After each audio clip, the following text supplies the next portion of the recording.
What up, guys? Welcome to Harry Dating Convos. I'm your host, as always, Harry Wilmington. This is the show where you learn how to be a more confident dater so you can have the love life that you truly want. So thank you all for joining me. Happy Christmas Eve, everybody. And on today's show, we're going to talk about a phase that oftentimes isn't talked about in dating. You know, I give a lot of relationship advice on here in terms of like the dating side of things, like what to do during the first 3 months to guarantee that you're going to build her attraction, how to show up, conversations to have, etc. And so as a result of following that advice, you might actually end up in a relationship. Like, yay, you made it to the finish line.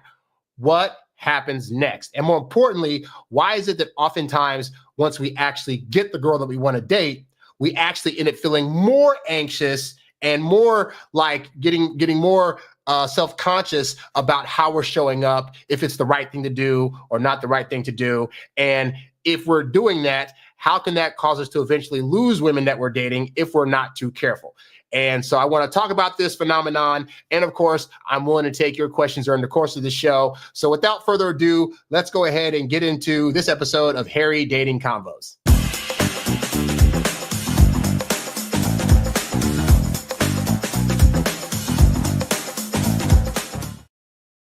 And as always, this show is brought to you by my website, harrywilmington.com. You can go there now for coaching, to get my ebooks, audiobooks, and to sign up for my program, the Get Girls Academy, which you can learn more about right now. As always, this show is brought to you by Get Girls Academy, my exclusive program designed to help you attract, date, and keep the women you want. As a member, you'll gain access to proven strategies, insider tips, and bi-monthly group coaching sessions where we tackle your biggest questions live. Click the link in the description to learn more and join today. So yeah, check out all that stuff at harrywilmington.com. If you're listening on the podcast, you can also go to youtube.com/harrywilmington to get notice of when I do live shows. So let's talk about this phenomenon. So in the last month, I've been able to help a few people in my Get Girls Academy actually get into relationships. And I'm always happy to hear that I was able to be a part of the journey that led to a person being able to do the things they needed to do to get into a relationship.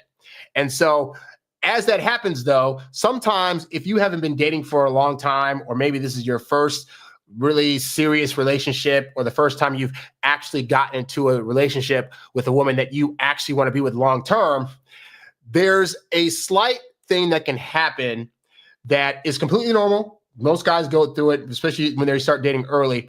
And it's this thing where you actually get the girl, and there's this belief, for one, that once you get the girl, that's the finish line. Just like in all the movies you see, I've seen a lot of Christmas movies this time of year, whereby the whole story is leading up to the guy and the girl getting together, and then they have this big kiss at the end, or in some cases they get married at the end, and that's it, fade to black, right? So we can feel as though once we get the girl, we've won, that's the finish line, right? But then what starts to happen is that we realize we got the girl, and now we have to keep her. And the prospect of having to actually continue to have this person's interest once we've built it up to a certain height can actually feel more daunting to guys, because you have even more to lose now. Like if you were dating a girl and you lost her in the dating phase, that's bound to happen. You know, you get a month in, she's not interested anymore, or maybe you're not interested anymore. And then so that's it. It just fades to black, and that it is what it is, right? And so, but at that point, there's not been so much feeling built up, and there hasn't been so much work involved that losing her is going to be a cataclysmic event. You know, it's just kind of like, okay, well, I did 2 months of this or whatever. She's just not interested, so I won't get those 2 months back, but it is what it is, right? But when you get the girl, you've done put 3 or 4 months in. You guys have had a lot of conversations, a lot of time spent together. Not only has her affection for you built, but also your affection for her is built up to the point where you guys got into an actual relationship.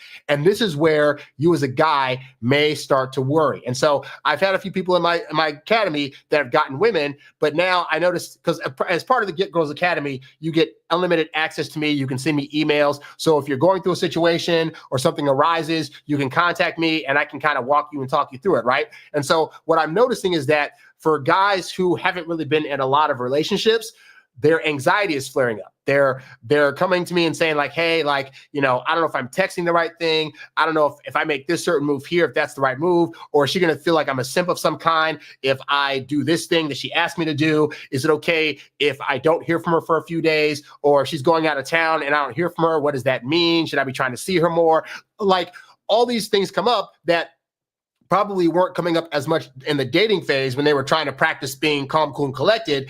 And now they're finding it harder to actually be that way. And so what I hope with my stuff that you guys learn is that, the stuff I'm teaching you isn't just about trying to learn certain moves and put on the mask of a confident person. The goal is to really internalize the stuff that I'm talking about, because things like changing your mindset, things like being more confident, those are things that you might be able to fake for a little while to get a woman. But if you don't internally actually build those things in, then the mask is going to fall off. You're going to start showing idiosyncrasies and anxieties that maybe you've been holding off on up to this point because you were like, okay, I'm going to try new stuff and see if I can get a girlfriend. But at the point that you get her, you got to still be that way. Like, she bought into you being the version of you that she saw throughout the course of dating. You suddenly trying to switch that up is typically going to make women want to head for the hills. But the thing is this, right? It's like I said, you might think that certain activities you were not doing during the dating phase, it's totally fine to do now. So if you were able to not text her so much in the dating phase, you might think now, for example, okay, well, in order to keep her, I got to make sure that she knows that I like her. So I got to text her all the time now. That's not what you were doing, though, to get the woman. So trying to do that to keep her is going to be a losing position. But that's beside the point. What I want to talk about is, why does this happen? And so when I do my research, there's actually a term for this. Let me make sure I get this right. So this is what we call relationship maintenance anxiety. And this is a common thing that happens for a lot of guys when they're transitioning from the dating phase to actually being in a relationship, because there's a lot of skills that you were doing during the dating phase that some guys think, okay, I don't need those skills anymore, or I was not being as forthcoming with my emotions or feelings in the dating phase, so now I got to do more of that to keep her. And it's like, again, if you weren't doing that during the dating phase, why would you think it was something you need to do more of or introduce altogether in the courtship and relationship phase? And the reality is, guys think that because we're trying to think on a logical level, but again, however you got her emotions, those are the things you need to keep doing to keep those emotions, And so I kind of want to talk about what this looks like, because if you fall into this habit of retrofitting and going back to maybe the way you were before you met her in previous relationships, because it's very easy when you're anxious and nervous to fall back onto bad habits. So let's say, for example, you had a bad habit of wanting to see a girl every day when you were just dating, when you were dating her, right? And you were because you were like, I want to make sure that she knows I like her. And so again, you come to my stuff, I say to you, hey, you ain't got to see her like every day for her to build emotions for you. And so you're able to do that. You're pacing back a bit, and then you get into a relationship. Yay. Now your anxiety kicks in. Oh my God, I want to make sure that she keeps liking me. And then you subconsciously go back to behaviors that you felt were most comforting for you, even though they weren't working for women you were trying to go after. So you might be a guy, you get into a relationship and you're like, I want her to know that I like her, so I got to see her every day. You were not seeing her every day during the dating phase. And to be fair, during the dating phase, you're going to probably see her once, maybe twice a week. And so it may bump up to like 3, maybe 4 times a week. That's pretty normal for when you're in a relationship. But it should be that situation where she is coming to you asking for more of your time. So yeah, you might see her 3 or 4 times a week, but part of that should be her saying, hey, I want to come see you. If you're the one that is constantly reaching out to her to see her, that's a bad sign. And then also, yeah, like you're thinking you're doing more, seeing more of you is going to like make an impact. But again, that's not what she signed up for. She signed up for assuming that she'd see you part-time, and at the times that she didn't see you, you'd still know that she had the hots for you because she wanted you to be the boyfriend and she asked you for a relationship, Like, women are thinking just because you're out of sight doesn't mean you're going to lose interest, right? But we think if all of a sudden, oh my God, if I don't see her. So that's an example of that, right? And so I saw an article that I pulled up that kind of talks a little bit about this. I'm going to go over briefly because they give some good ideas about what some of the signs are. So if these are some signs that you may be experiencing relationship maintenance anxiety as a result of getting into a relationship, right? And so this article says, this article is on calm.com. It's called Relationship Anxiety, 6 Signs and How to Deal with It. And so they say falling in love is often described as one of the most euphoric experiences you can have. Yet behind those dreamy dates and sweet nothings, there's a side of love that isn't talked about as much. The uneasy feeling that something isn't right, or the fear that it might all come crashing down. And especially for guys that haven't been in a lot of relationships, you don't currently have a lot of proof that if this relationship goes away, you can find somebody else. So part of your anxiousness is thinking you have to hold on to this woman and you have to make it work, because if it doesn't, who else is going to date you? You know, and that is a very limiting mindset. But again, if you have no proof up to this point that that's not true, then your anxiety is going to say that is true and you have to make this work. The article goes on to say relationship anxiety can sneak into any relationship, no matter how strong or stable. Recognizing the signs and understanding how to navigate can bring ease to the anxiety. Okay, so they talk about what it is. It's the persistent worry and nervousness one feels in romantic relationships. It's a common phenomenon that can manifest to varying degrees. Having butterflies in your stomach is normal, but when the fluttering turns into a constant state of stress, it can become a problem. And I don't totally agree with this, but I get what they're saying, because, you know, we've been made to believe that the way that you can tell that you love or care for somebody is when you see them, you have butterflies. For one, that's sometimes true, but realistically, as a guy, you should be getting rid of that feeling altogether, because number two, women don't want you feeling anxious or nervous around them all the time, because it makes them nervous and it makes them think that you can't handle them. And that's not what we want women to be thinking about you, right? So it's okay to feel care and respect and compassion for another person, but to literally be feeling butterflies and nervousness every single time you're around this person, or you're so worried about being able to keep them around that you're just constantly in your head, that is not a good feeling. And as I've said on this show before, women are going to follow your lead. Women can instinctually feel when you're nervous or anxious around them. That does not make them feel like you're going to be a good leader, and it doesn't make them feel like you're not putting them on a pedestal. Because again, we don't want women thinking that you're viewing them as perfect. But when you do that, when you're coming across as anxious or stressful, they're thinking, why is he so nervous around me? He must be worried he's going to disappoint me in some way, which means he must see me as perfect. And that's not where you want women to be. So then it says, it goes into the 6 signs. So here are the 6 signs that you need to be on the lookout for, right? So the first one, very, very big, is doubting the other person's feelings. It's nice to think about your partner, but overthinking in a relationship could be a sign of relationship anxiety. Notice whether you or your partner are doubting or questioning the other person and their feelings or commitment to the relationship. So when you start going on about things like, well, I texted her an hour ago and she didn't get back to me, or she's going out of town and she didn't want to see me before she went out of town, these are things that you're looking for, because you're already thinking that things are going to come up to where it's going to reveal that she doesn't actually want you around, that she doesn't really like the person that you are, that she doesn't she's hiding from you, that she has disappointments about you, but because girls are so nice, they're not going to tell you about it. One, I find that's typically not true. If women are disappointed in you, even if they like you, they're probably going to let you know, because they don't want that feeling to continue to go on. But we'll think in our heads, no, even though she said that everything's going great, I know that it's really not. And again, if the person directly in front of you is telling you everything's okay, and you're still thinking, but it's not okay, that's not a them problem. That's a you problem. And I've dated girls like that, whereby they would come to me like every 3 days and want to do a check-in. And I'm sitting there thinking like, but everything's fine. I'm totally happy. Everything's great. But they couldn't get out of their heads their doubts. And I will tell you, as a person that dealt with somebody like that, that is a very exhausting type of person to deal with. And it's a very exhausting situation to find oneself in. So what happens is you end up creating a situation for her where now she has to doubt what's going on, because you're telling her, well, is everything okay? And I'm not sure if you really care about me, and what do I got to do? And please tell me. And that's not the energy women want, because they don't want to feel like they got to babysit your emotions. They don't want to babysit your feelings. They don't want to have to be there to try to constantly give you reassurance over and over and over and over again. Because over time, what'll happen is she'll start thinking, you know what? This actually is annoying, and I do want to be out of this now. And then you're going to be thinking, I knew it the whole time. No, what happened is the whole time you were in the relationship, you created the conditions for her to get annoyed by you, which basically becomes a self-fulfilling prophecy. Like, you felt as though she didn't actually have real strong feelings for you, and you kept expressing that to her. And over time, she said, you know what? This is annoying. Now I don't have feelings. And then the prophecy came true. But you caused that, because you projected those things out there. Anyway, so that's the first thing.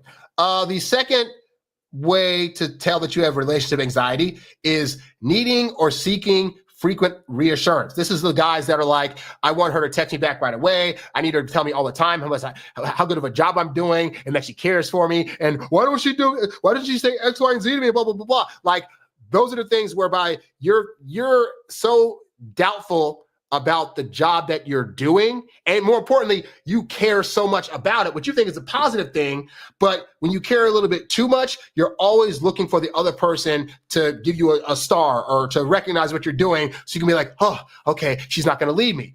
But again, women don't actually want that because that puts work for them to have to constantly be on the lookout for, okay, I got to make sure that I told him I did a great job doing X, Y, and Z. And it's not to say that a woman shouldn't be coming to you and saying, hey, babe, I appreciate you for doing this. I love that you did that. But you needing that all the time is, again, the result of anxiousness and of you not being confident that you're doing a good job. I know in relationships, sometimes I'll do something for a woman and she's like, oh, I appreciate that so much. And I'll be like, yeah, I know. Like, I didn't need to hear that. I knew by doing the thing that I did that you were going to appreciate it. I don't need that extra reassurance. But that's because at this point in time, I've built up enough confidence to know that I'm doing a good job and that even if I don't get recognition for it right away, I already know I did the best I could and that's what was required of me. And I did that. And again, if they have a complaint, I assume my partner and me have a good enough dialogue to where they'll come to me and say, hey, so when you did this thing, I didn't need you to do that, or I appreciate the effort, but this is why I didn't really need that to happen. And that's good open dialogue, but you can't be in your head about that.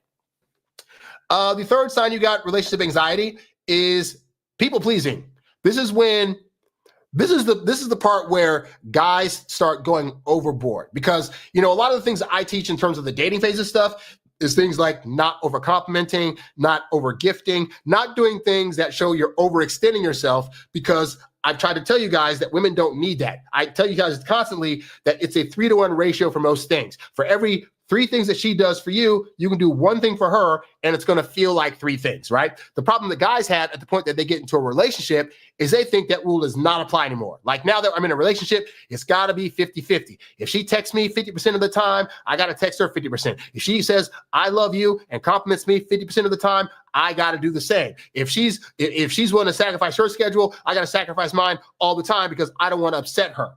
And it goes into like overextending yourself on favors. Well, I got to do this for her. I got to do that for her. I got to be there for her all the time. And if I'm not, she's going to be disappointed. And so we're doing all that people pleasing from a place of fear because we think if we say no to her, or if we say, hey, I can't do this thing right now, let's do it later, or I don't want to do this thing, then we think it's going to disappoint them. And that disappointment is going to lead towards them wanting to leave us.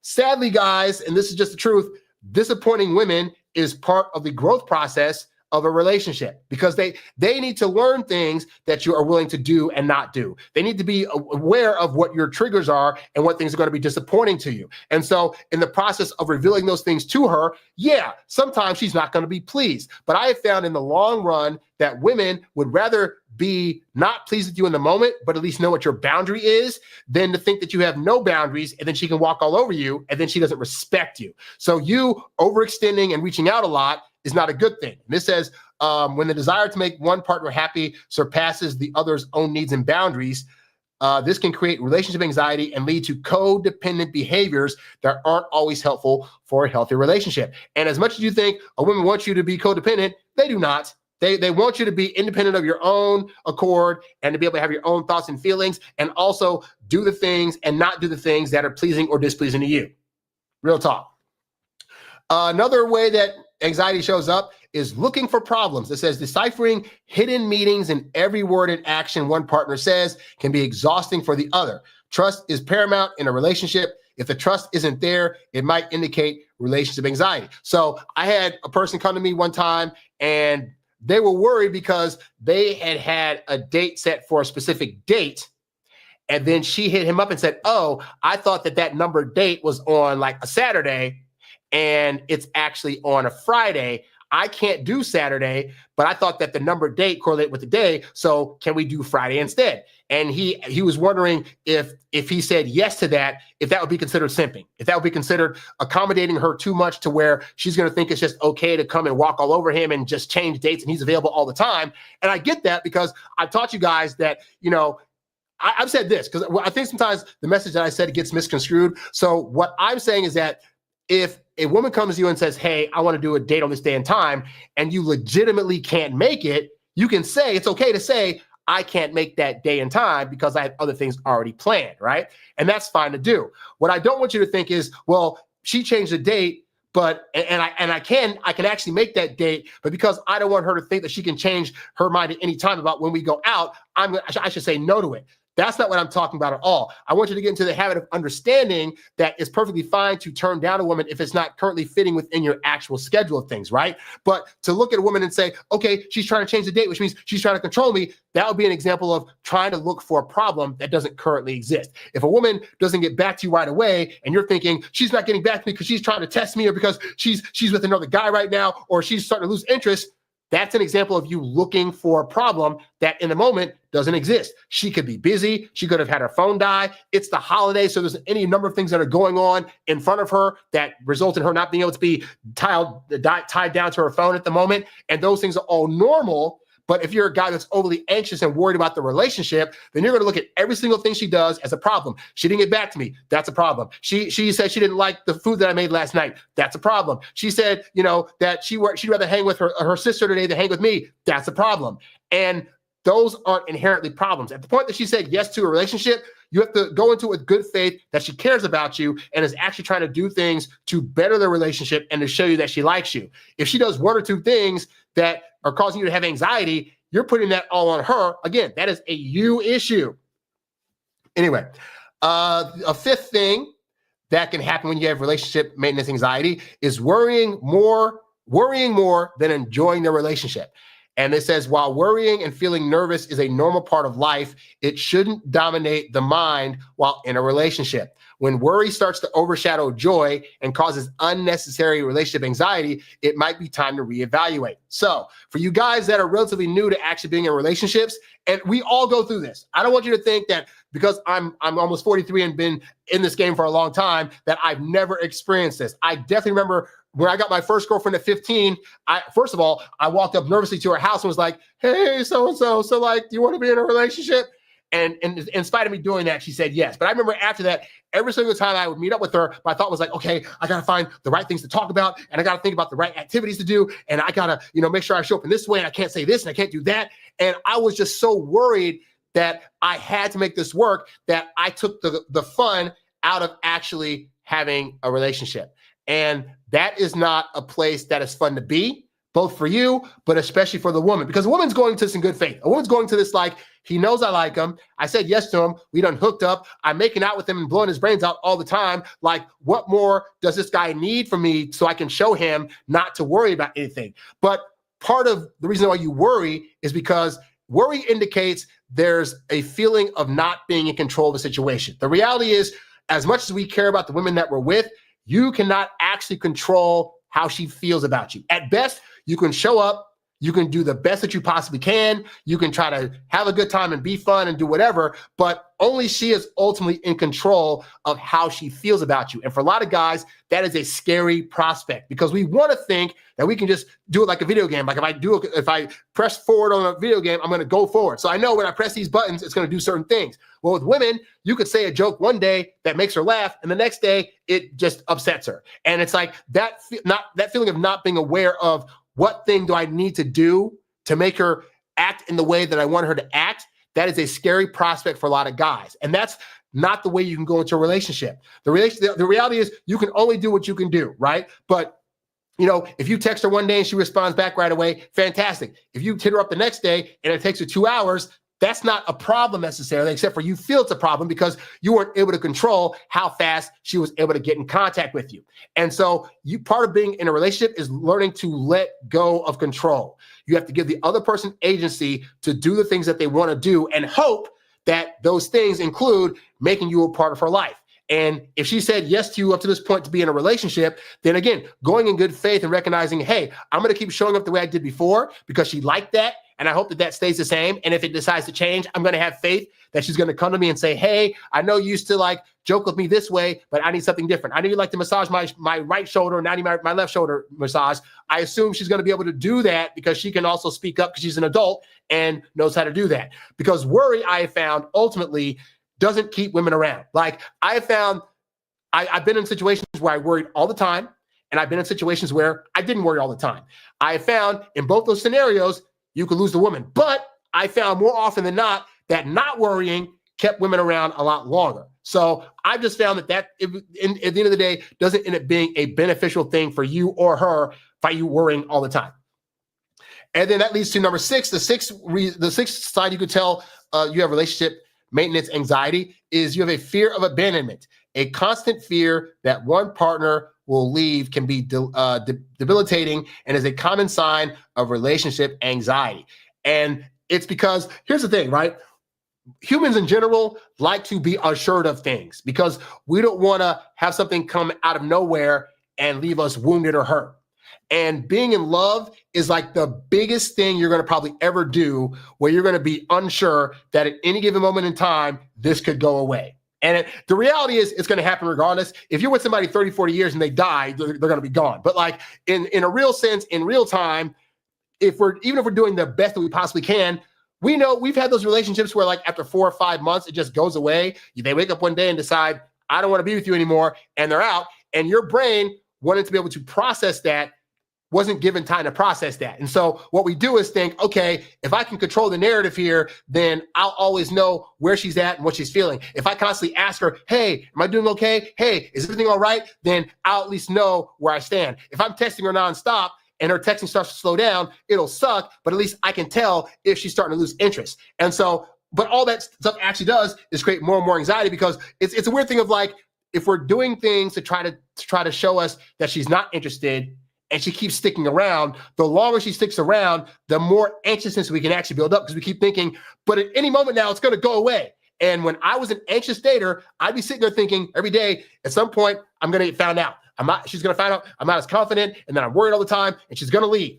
And when I was thinking those thoughts, I just learned in life, the universe is going to give you the things that you're thinking and asking for. So you might be thinking, well, I'm worrying because I wanted to stick around. But worrying is actually a sign that you feel as though she's going to leave you. So the more you worry, the more anxious you are, and the more you're showing that to her, the more the universe is telling her on her end of things, this guy wants you to leave. So why not just do him a favor and leave?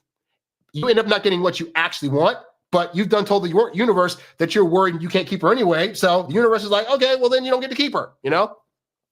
Now, with that said, I feel like this article in particular does a good job at spelling out what anxiety is. And they do actually give some decent tips on how to deal with relationship anxiety. So for example, they say, practice mindfulness, identify what's triggering your anxiety. I think that's always good to like analyze what thoughts are actually triggering you and causing you to feel this extra worry. Like when she doesn't text back and you feel a certain way, why do you feel that way? When she's not able to spend all her days with you, why does that make you feel a certain way? Is it abandonment issues? Is it like not being confident? Like what is that about? Did you have triggering things in the past whereby you feel as though if the person's not around you or calling you all the time, that they're losing interest? Like really look at what that is, right?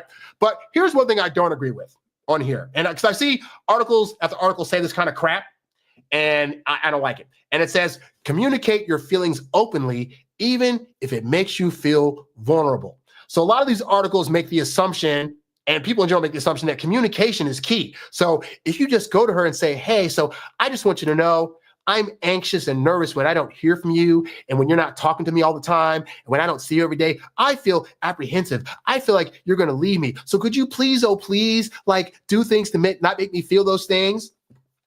Because for one, the reality is it's not her job to do that. Like it's not her job to try to make you feel like you're not going to be anxious by her doing X, Y, and Z. Like that's not her job. Her job is to show up to be her authentic self and hope that that's going to gel with you. She's also supposed to be a helpmate. She's supposed to recognize because women study you fast. So if you stay with a woman long enough, they'll start to recognize what your likes are, your dislikes are, your idiosyncrasies, your weaknesses. And ideally, they're going to learn that in an attempt to get to know you better and to want to be with you long term, right? But it's not their job to make you feel like you're a confident person, because you should already be showing up in that way. And so you trying to open up to her like, so when you do this, I worry because X, Y, and Z, like that doesn't make a woman feel like she's with a guy that's going to be able to leave the situation in a confident way. It makes her feel like she's with a guy that doesn't know what he's doing. And women feel more fearful of being with guys that don't seem to know what the heck they're doing as it pertains to her emotions in a relationship. So all that to say that ultimately, guy, this thing about like, oh, be open with your feelings and your thoughts about it and tell her all your worries and tell her this and that I find does not keep women around long term. Now, I'm not saying don't deal with those things. I'm saying don't deal with those things with your woman. You talk to your guy friends, talk to family members, talk to a therapist, talk to anybody else that can object as an outsider, can look at your situation and say, okay, this is what's actually going on. I notice these things are popping up when you have these things. That's why I'm here. Like I'm here because as a dating coach, I've been through the ringer of this. I can walk you through, what you're feeling, why you're feeling these ways, what's actually going on her end. So you can kind of see like, no,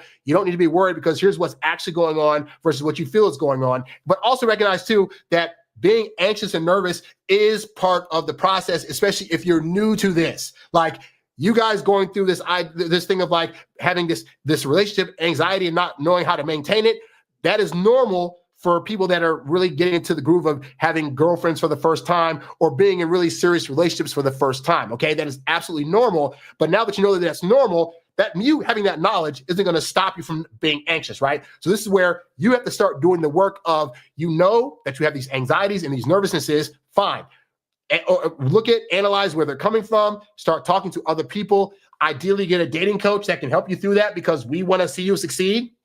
But even if you don't, look up stuff on YouTube, start reading books about why these things happen, because I found having the knowledge of that, it starts to help understanding that what I'm going through is normal. And then from there, you can get exercises from these various things so you can start quelching some of your anxieties. So if you need help with those kind of things, you can always go to harrywilmington.com. You can sign up for coaching because I would love to be able to walk you through what you're going through if you've gotten into a new relationship and are worrying about things, because there's going to be just as part of the relationship process, as you two are learning each other, there's going to be disagreements, there's going to be battles, there's going to be things that pop up that you weren't aware of. Because being in a relationship is a really good way to trigger any kind of lingering self-doubts or worries about yourself that you weren't aware you actually had.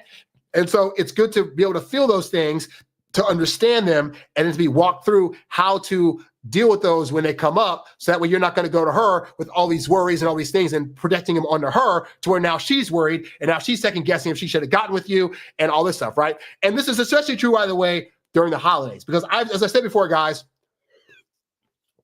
dating during the holidays is like the most anxious time of year, especially for when you're dating new women. Because there's all these questions of like, how often should I be around her? It's the holidays. Do I invite myself to her Christmas party or not? She's going out of town. How often do I need to contact her? Do I contact her at all? Will I look like a prude if I'm not contacting her while she's on vacation? But also, if I contact her too much, is that going to be an issue? Like, there's all types of scenarios that come up during the holidays that if you're not in a long-term relationship, aren't typically things you're going to be feeling other times of the year. And so I also am a guy that can walk you through that, because you might be thinking, okay, like I just got into a relationship and now she's going out of town for like 8 days. If I don't contact her, will she be mad at me? Should I send her a gift? Should I say Merry Christmas on the holiday? Like, should I be trying to spend time with her? If she can't spend time with me, does that mean anything? Does that mean she's losing interest, or is it because it's the holidays? Should I wait till after New Year's? Like, all those kind of questions can come in your head, and I get it. I've been through that, all right? But understand that, again, this is perfectly normal, but it doesn't matter about that. It matters about how you handle it. And I want you to be able to handle these situations in ways that are going to help you to better understand the situation and still show up to her in a way that was as attractive to her as the things that you were doing when you were dating her. Because again, whatever you did to try to get this woman, you're going to be doing a lot of that stuff. You're not going to suddenly change the program or be like, oh, I was only texting her for dates before. Now I'm going to text her all the time because I'm in a relationship. No. No, the things that you were learning from me in the dating side of things, most of those things are going to still be things other than you'll meet her friends and family and you'll see her a little bit more often. But most things I find aren't going to change all that much. And I find that if you do change them, you're going to start losing women, and you're going to wonder, well, how did I lose her? I was doing what Harry said. It's like, no, you weren't. You did what I told you to do during the dating phase, and then you got into a relationship and decided, I don't need any of that stuff anymore.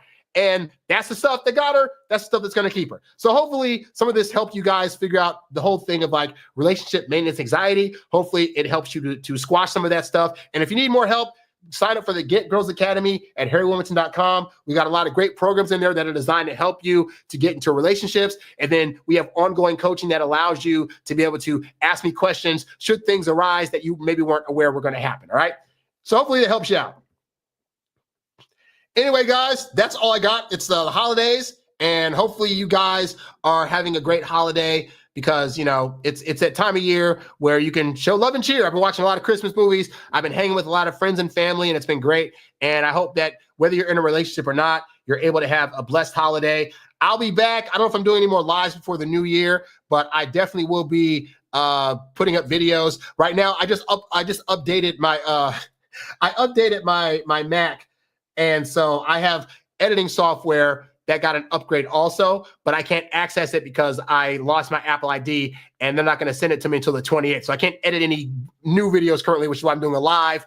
But suffice to say, there will be new videos in the new year. I'm also going to be promoting some new stuff in the upcoming year because, you know, Valentine's Day is right around the corner. And so for you guys that are wondering about what you're doing wrong in relationships, what you could be doing better, the ins and outs of how attraction works, texting works, approaching women works, I have more things coming in the new year for that as well. And I'm going to be also, I'm going to be making hard copies of my ebook. So I've had ebooks that I've been selling for years now, and there have been people that have requested me like to make actual hard copies. So I'm in the process of doing some re-edits and making it so that way you can actually like highlight things in a physical book, you know? So that's going to be coming in the new year as well. Right now, I'm having my first book, No Girls for You, the Non-Wands Guide to Losing the Girl of Your Dreams, to be the first hardcover book, because of all the books that I've written, honestly, that's the one that people still gravitate to the most, because it's a whole book that's teaching you guys like how to lose women in the way that you're probably already losing them. And it gives you better insight into why the things you're doing now to try to get women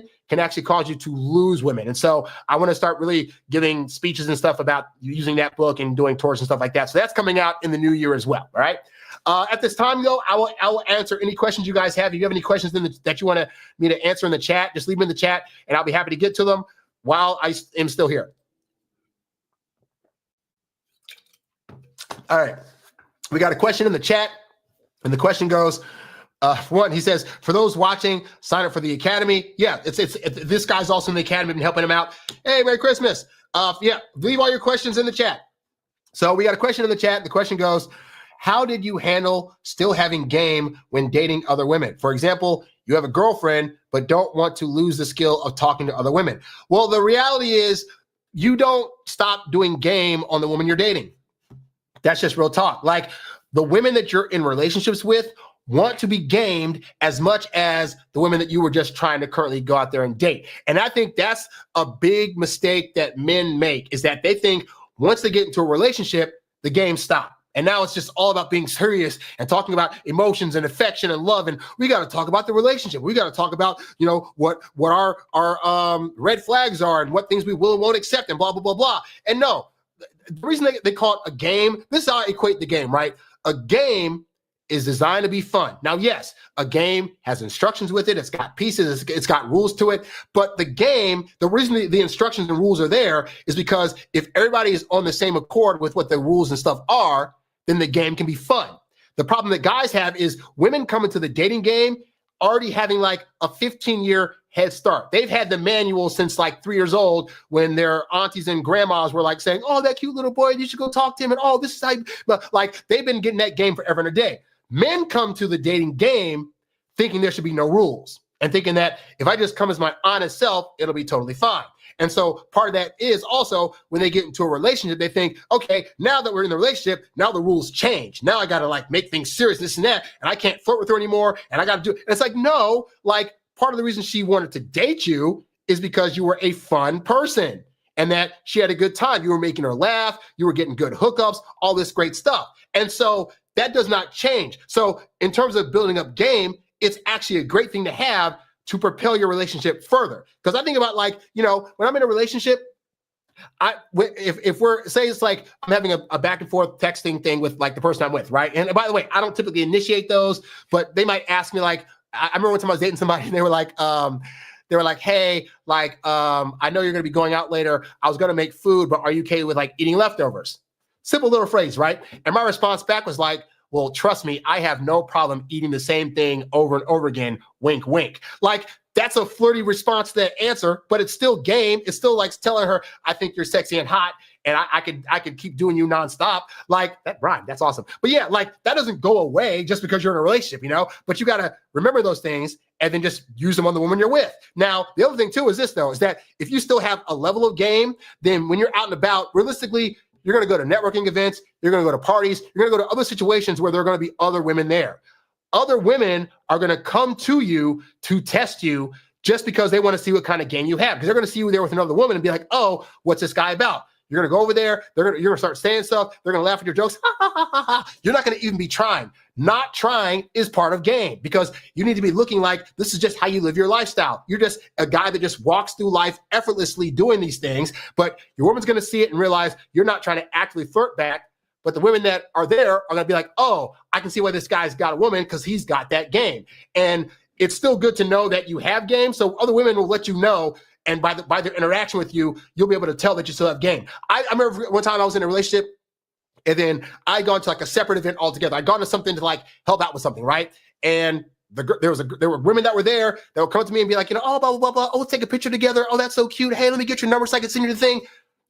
That's me doing nothing and still getting women interested. Now, I'm not taking these numbers and stuff, but it's like, even then I was still like, I still got it because game is just how you move about in the world. And so there's an era about a person that is just so confident in themselves and is so not trying hard to do things that women will read that as, oh, that guy's got game. He's got confidence. That's the kind of guy I want. You're going to find in a relationship, it's easier to walk around with that kind of game because once you have somebody, you're not actually worried about trying to do anything to get anybody else. So you'll just walk around just like, darn, you're ignorant because you're not trying.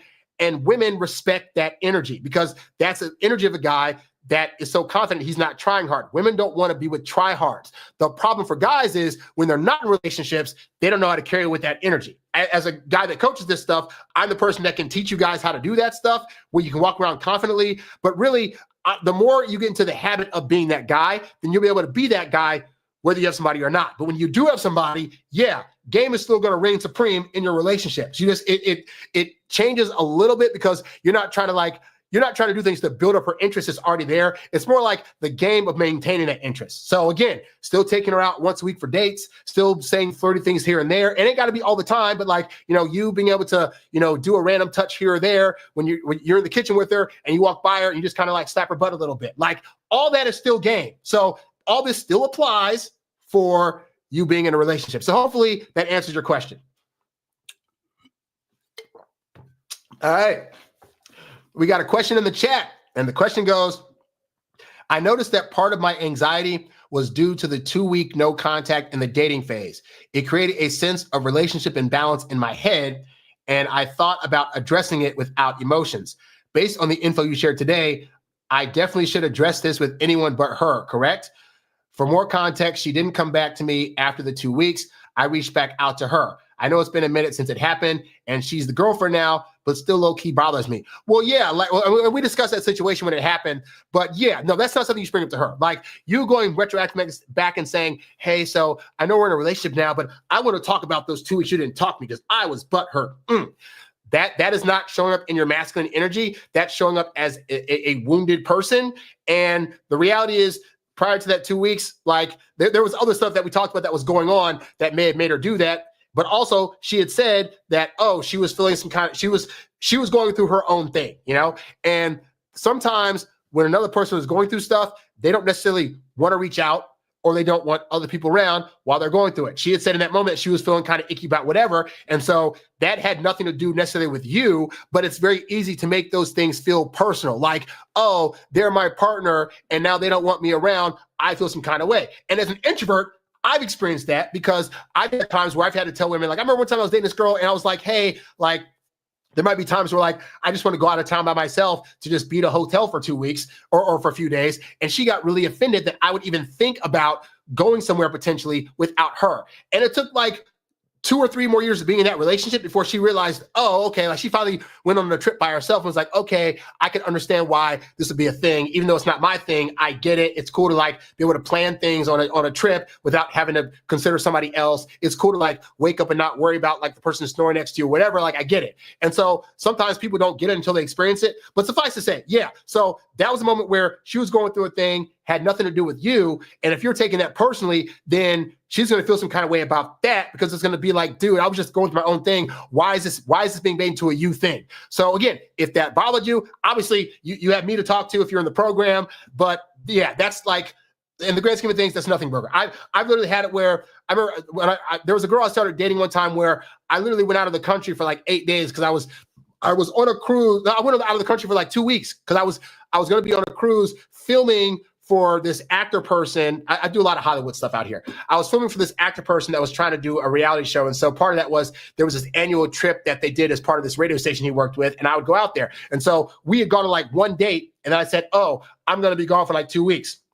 So the first week we're gone, I'm like, I just met her. It was a great date. I feel some kind of way about not contacting her. What am I going to do? And so I went like the first week and didn't contact her. We finally ended up in Puerto Rico. And so I said, I got to contact her. And so I contacted her and said, hey, it's so-and-so, nice. I just want to see how you're doing. And her little response was like, oh, hey, honestly, I didn't expect to hear from you because you said you were going to be gone. I was like, oh, so she gets it that if she doesn't hear from me for 2 weeks, I still like her. Like, okay, that's good. And so, yeah, again, understand time is very, very long, but it can feel short when we like somebody. And so, I'm trying to word this right. Like it feels like it's extended when we like somebody. So like, 2 days feels like 2 weeks, right? And so when we like somebody a lot, the problem is we feel any time away from them is already starting like a countdown clock. Like, oh, it's been like 3 hours. She's already starting to not think about me. She's losing interest. Oh crap, it's been like 2 days. I haven't heard from her. She's losing interest. In the grand scheme of like 30 or 40 years together, 2 weeks isn't a lot of time. Like if I went a year without hearing from somebody, that's a long time. If I go 2 weeks, in the grand scheme of things, that's not a long time to not hear from somebody. I know guys think like, but she was showing all this attention before. But in the grand scheme of things, 2 weeks is not a long time. And especially for you guys that are dating now during the holidays, because you might have a girlfriend, for example, that it's the 24th right now, right? So she might have gone out of town on like the 22nd. And she might not get back until like January 3rd. So for some of you that just started dating, you're going to be thinking, that's like 2 weeks. If I don't hear from her at all, oh my God. It's the holidays. That is bound to happen. And I dated women during this time of year where that happens. It is totally fine, because while she's away, she's in front of family, in front of friends. She's got nieces, nephews, cousins, mom, dad, grandparents. She's got, I'll tell you now, I'll tell you in the last 4 days, right? I have gone to a party. I have gone Christmas shopping, which is his own thing. I've had to, I'm helping a guy, my best friend's dad on a project with his job. So I've been doing that. Like in my last 4 days alone, I have barely had time to myself. When I get home at like 8 o'clock, I knock out by like 8:30, right? So even if I had the energy to want to see a new person that I could potentially be dating, I'd be like, I'm tired. And I'm seeing all these other people and you're new. And so as much as I want to contact you and this and that, I get home, I'm tired. So I may not be available or fully functional to you until January 3rd. But I still care about you. We've had great hookups. We've had great times. I'm not going to forget about you in the 2 weeks that I don't see you. But just know I will have way more energy to see you on January 3rd. And that is going to be the reality for a lot of you guys that are dating new women, and you're not going to know how to handle it because you're thinking, but I should be able to hear from blah, blah, blah. The holidays is not a regular time, okay? But all that to say, so 2 weeks isn't a lot of time, so let's not punish her for that. Any worries you have, if you're in the program, you can talk to me about those, but things are going great now. You cannot retroactively think, well, things are great now, but like things could pop up because of what she did 2 weeks ago. That is your anxiety. That's the thing that you got to deal with, because we're not going to put that on her because she's not even thinking about that anymore. But you are. So you're living in the past and allowing yourself to be worked up about stuff in the past, and she's trying to look forward. She's looking to the future, to be with you, to do great things with you. You hanging on to this is only going to make that be a worse situation. So I would just say, that's the past. Let's get rid of that. Now, if in the future something else comes up, again, this goes back to you can't. You're trying to look at the past behavior she did of the 2 weeks to be like, but what if she does it again? You can't control what she's going to do in the future, All we can worry about is right now, you're showing up the best you can, and that assuming she's a great partner, she's going to do the same. If you choose to worry about that, you could. But again, that's only going to seep into you building resentment and anger for her for later on when she's going to be wondering what's going on. So I would say, let's make this a nothing burger for right now. But that's my opinion. You don't have to follow that. I'm just saying that's how I would handle it. Let's see. Questions in the chat. We got a question in the chat. The question goes, if a partner was gone for a month or two after, if a partner was gone for a month or two after becoming a couple, mentally, how did you deal with it? And what would be your take if she doesn't contact you on vacation, but can be posting stories, etc.? I never open them, but would that speak any volumes to you? I personally don't care to hear from them. Just get the anxiousness at times. I'm in a weird city. I'm in Hollywood. If I was dating another person that was like an actor or an actress, for example, like say like they were like getting their career off the ground and they got a movie where they had to go away for like 2 months, I just have to know that that's the reality of the situation. And here's the thing that my mom taught me, actually, because my dad had a lot of female friends. He grew up around a lot of women. He was in the Army, but he coached a women's softball league. And so he would have to go out and coach these women for like 2 or 3 hours at a time, and she'd be at home just chilling, right? And so she said there was one day where she actually went to one of the games and she saw some of the other women there, and they were like, "Oh my God, your husband's just so great," and blah, blah, blah, blah. And then one of them was like, I just can't believe that you allow him to like coach a women's league and be around all these other attractive women. Like, what's with that? And her response was, this is the honest truth. Her response was, well, he chose me. And so I just assume that I make him happy enough to where he wants to come home to me. If he decides to go off with one of these other women, then I can do nothing about that. I can just be like, okay, that happened, and then move on to somebody else. So even my mom, being a woman, was not like, this overly worrisome person about, well, you can't coach a women's softball league because those women, if they're hussies, then you might cheat on me and blah, blah, blah, blah, blah. Why? Because she knew at the end of the day, all she could do was show up as her best self. And if he decides to go coach these women and do something with them, she can't control that. She just knows, okay, well, that sucks. Move on to somebody else. And that is the philosophy I've tried my darnest to be like in my dating life. Maybe not early in the beginning when I was still anxious, but I just learned that ultimately me trying to control outcomes, it makes me anxious and it makes me worried for an outcome that's probably going to happen because I'm worrying about it. Versus if I'm just like, all I can do is go into a relationship, and I work my program like this. I trust the women that I'm with until I have a reason not to trust them. So in your answer to your question directly, if I am dating a woman and she says, I got to go away for 2 months, my response is, okay, great. I'll see you when you get back. And I've had that. I've had times where I was dating somebody that was like maybe in a different state that was like, they were working towards moving here, but like I just knew I wasn't going to see them for a bit. There'd be sporadic phone calls and texts, might do some FaceTimes here and there, but I just knew that I would see them when they come back to me. And that ultimately, again, if they really care for me, then that's what's going to happen. And so I really just don't worry about those kind of things. Like, because again, it's not my job to control another person, and trying to be that person is exhausting. And it puts me in a mental state where I got to like be constantly on edge. And you're making that decision. You're making the decision to not trust your partner. You're making the decision to worry about them in the hopes that worrying about them is somehow going to allow you to control how they treat you or think about you when they're gone. I've said time and time again, women have memories like elephants. Women will remind you about something you did or said to them that was 10 years ago. You think they're going to forget about you after 2 months. That is a disconnect there, and you got to know that, right? So because I don't worry about those kind of things, I'd be like, hey, go have a good time. If they're gone for 2 months, so if that's happening where if they're going for 2 months and they're coming back, I would assume that there's going to be times I can talk to them. I can call them, I can text them, I can do FaceTimes. I find with those kind of situations, I might do a FaceTime every other week just so we can see each other. But as a person that's also an introvert, honestly, I don't mind the alone time. Like the time that they're gone, I do what? I focus on my other relationships that are here. I focus on my goals, because dating is a distraction.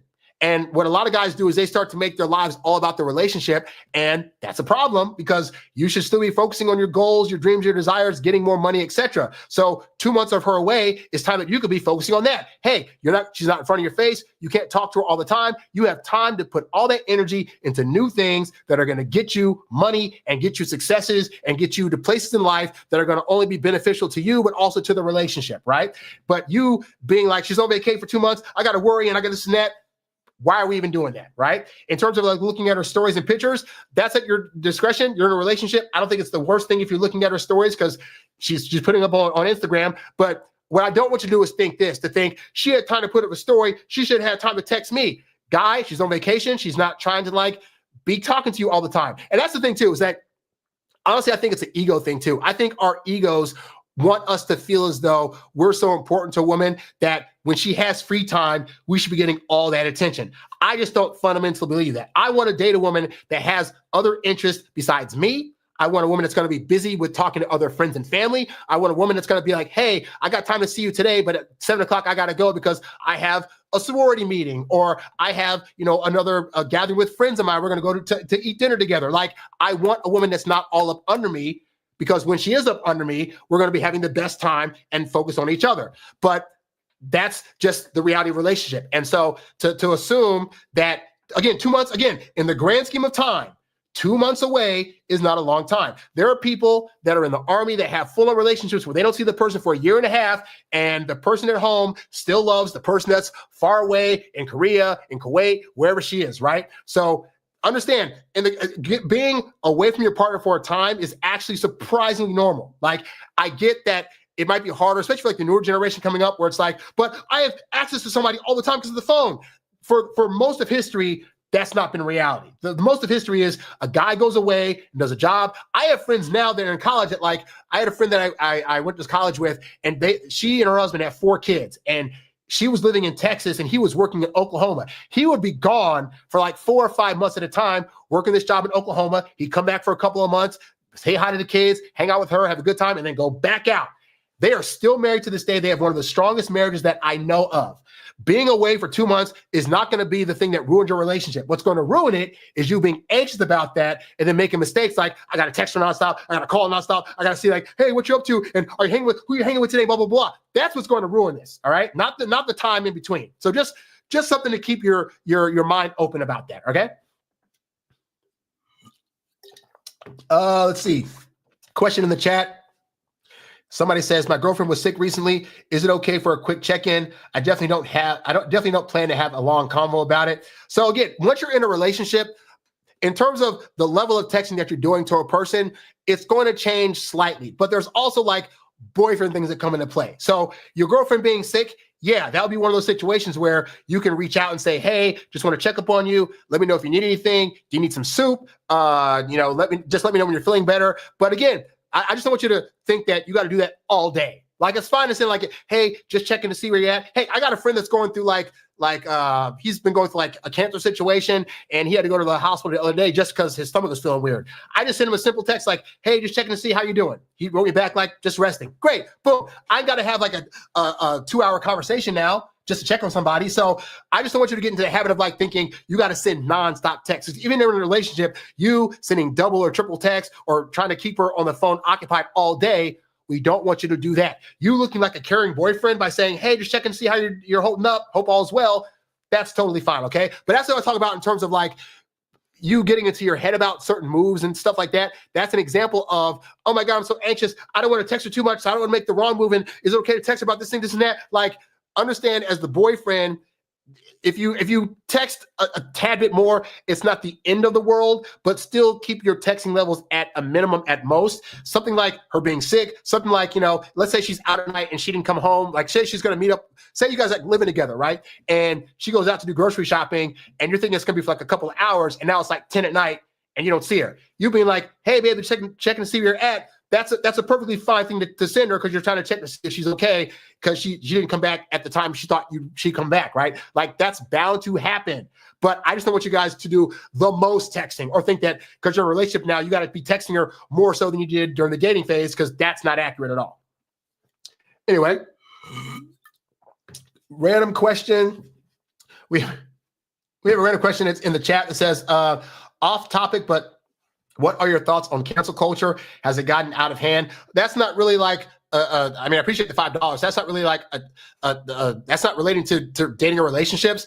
But I will say, well, I will say this, as a person that's in what can be considered like the dating sphere of things, I think that cancel culture affects the kind of stuff that I do, because there are certain topics that if we talk about them at large, we can come across as misogynistic, as sexist, saying things like, oh, as a guy, you need to be in charge of the relationship. You need to be able to lead the woman. Those are things that potentially we could get canceled for. And I think that cancel culture ultimately does, it does a disservice to having actual conversations, because a lot of things that people get canceled for are things that people are just trying to ask for more clarity on. So for example, like a big one right now is like the whole, trans people in sports.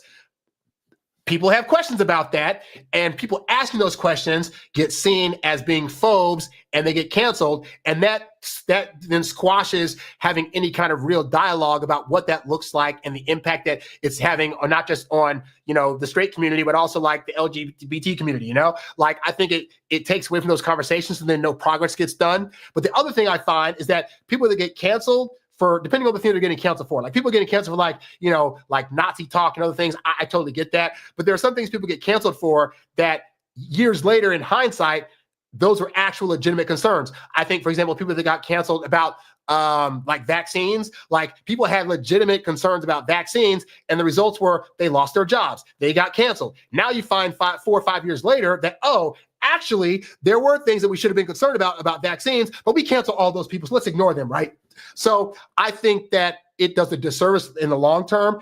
And I think that people, because we have in this country like First Amendment rights and freedom of speech, that I don't think all speech has to be accepted, but I think there's something to be said for but are we canceling speech that objectively is needed to open up dialogues about things that we actually need to be addressing and have concerns about, So that's the part that I hate about cancel culture. And then in my realm of things, like I said, it's funny because on my screen here, I have Coach Greg Adams, who is a coach that talks about why men shouldn't be in relationships. Now, as a guy that does dating coaching, objectively, you think why would I follow this kind of guy? But I'm a guy that's I think that there needs to be voices from people that have gone through divorces and people that have a negative viewpoint of relationships, because they're going to point out some of the hypocrisies that women also bring to the dating game. I think those kind of voices should be heard, because as a guy that actually likes dating and likes being in relationships, I've also experienced the side of toxic women, of women lying on me, of women that have done things that were out of pocket and disrespectful.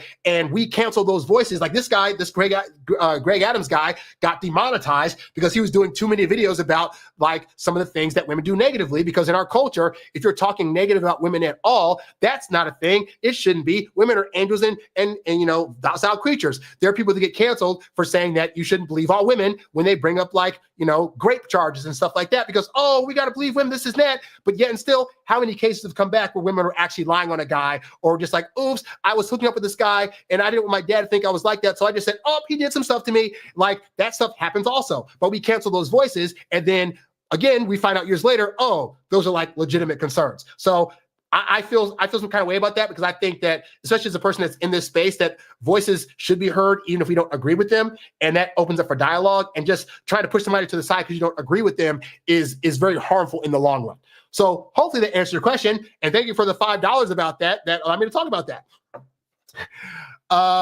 We got a question down here. It says he was going on, for all we know, she could be on vacay back home and telling her mom about her new boyfriend back home, things we don't know till later. That's so true. And that's the thing that, I will say this. The advantage of me in my early life having a lot of female friends is that I got to hear all the conversations that guys don't get to hear when women really, really like them.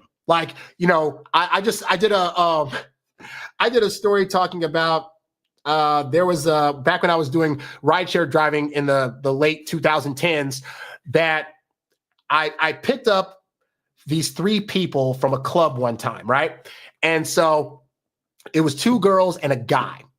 And I think I wrote this to one of you guys, right? But yeah, like this is a true story. Like this guy got in the car with these two girls, picked them up from a club, and the girl and the guy was flirting, like just flirting back and forth, like, oh my God, this and that. And then they met at the club, they were having a good time, they were making out at the club, this and that, right? So he gets out of the car, I drop him off, he gets out of the car, he gets her number, and they exchange information, he leaves. And so I'm in the car, and I'm getting to hear these two girls behind me talk about this guy. And this girl is just gushing all about him. Like, oh my God, that guy was so great. He was so funny. Yeah, I thought he was so cute. I saw him from across the bar. Then we got to talking. We were dancing. I was gyrating all on him. We made out. Like, it was such a great, like, she was just so head over heels for this guy. And I was like, man, I so wish that guys could hear the conversations that are going on when they're not around. And the reason I wish guys could hear that is because what guys think is, she's forgetting about me. I didn't text her back right away, so now she's done forgotten about me altogether. I got to hit her up. And so the other half of the scenario I just told you is that 2 minutes of him being out of the car, again, these girls are talking about him and wanting to know what's going to the situation. Is he going to contact her again? He texts her. I don't know what he texts, but he texts her, and she's like, oh, hey, he sent a text. Oh my God. So she texts right back. Oh, that was him. Just want to make sure I was getting home safe, blah, blah, blah. He's so sweet. And this is blah, blah, blah. And then like 30 seconds later, he texts her again. And then he texts her again. And so within the span of like 4 minutes of this guy being out of my car, he's then texted her back to back 4 different times, to where now, after like that 4th or 5th text, the girl's like, oh, he's texting me again. I'm just going to ignore it. Like, and then he texts her again. Oh, he's really he's just so needy for my attention. Like, you know what? I'm just going to like put him on block. And so this is the reality, is that women's attraction for you is only going to build when you're not around, because their brain and their fantasy life about what could be is going to take over. And all her brain's going to do and all her dopamine's going to do is promote you. This guy's so great. He's so wonderful. I got to tell everybody about this guy. I got to sit there and think about him. I got to talk about him I got to talk about him with my girlfriends, and what does this mean? And I haven't heard from him a while. These are all the great things that girls will do by themselves. And what we do when we worry is think, the only way I can make her feelings grow for me is to control the narrative. I got to be in front of her face. I got to text her all the time. I got to make sure that she's saying good things about me. And as this guy said, even he's joking, but it's true. When you're not around, women that have high interest, all they're doing is talking about you. All they're doing is promoting you. All they're doing is saying the great things that they currently know about you, and the great things that are probably true about you. Like, you're not going to get to hear that side of it. But as a guy that's been around a lot of women, I have heard those conversations. I've heard the conversations of women saying, I haven't heard from him for 2 weeks. What does this mean? Does he still like me? You know what? I need to reach out to him to see what's going on. But you guys are worried, if it's been 2 weeks, I got to reach out to her because she's not going to know.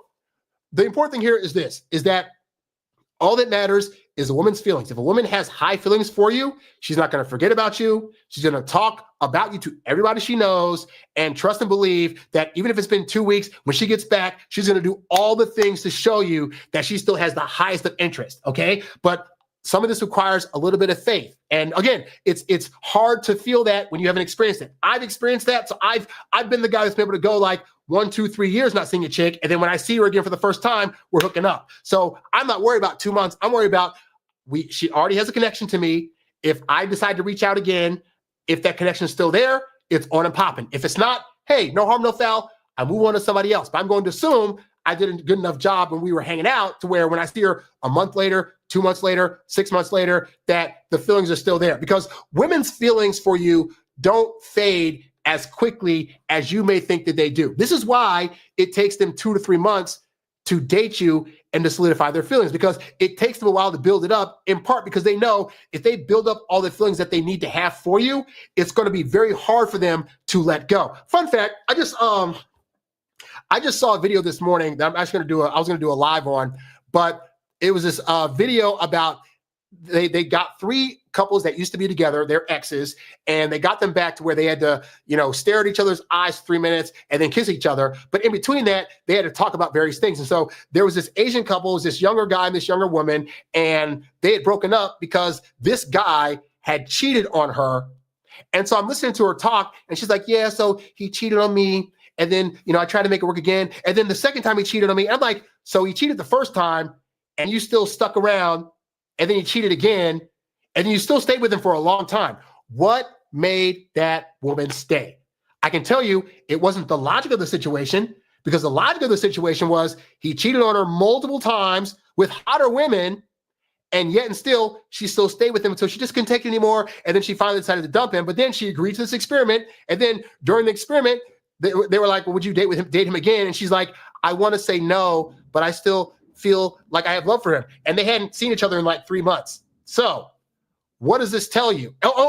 So then after the kiss, they kiss each other. They said that still feels good. And he was like, so do you want to take me back? And she was like, I mean, you're saying all the right things, but I know you'll cheat on me again. So I have to really think about it.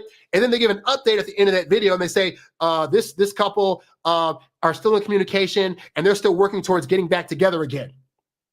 So nothing in that situation logically should have made her want to stay. What made her stay? It was the emotions. It was that he still made her feel like nobody else could. And in spite of his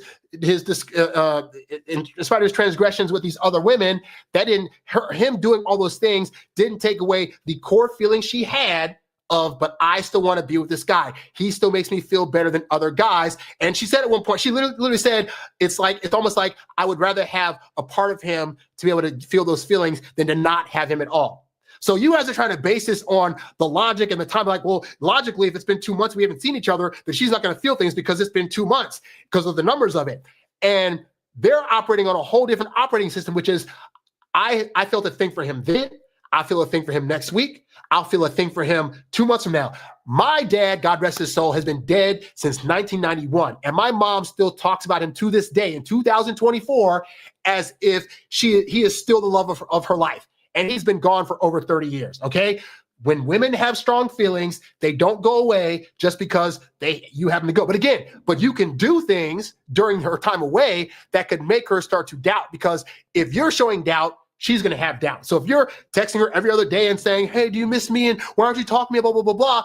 Those are the actions that she did not agree to when she was getting into a relationship with you that could cause her to lose interest in you, okay? So don't confuse time frame with negative actions that can make her lose interest. You doing negative actions during 2 months will make her lose interest.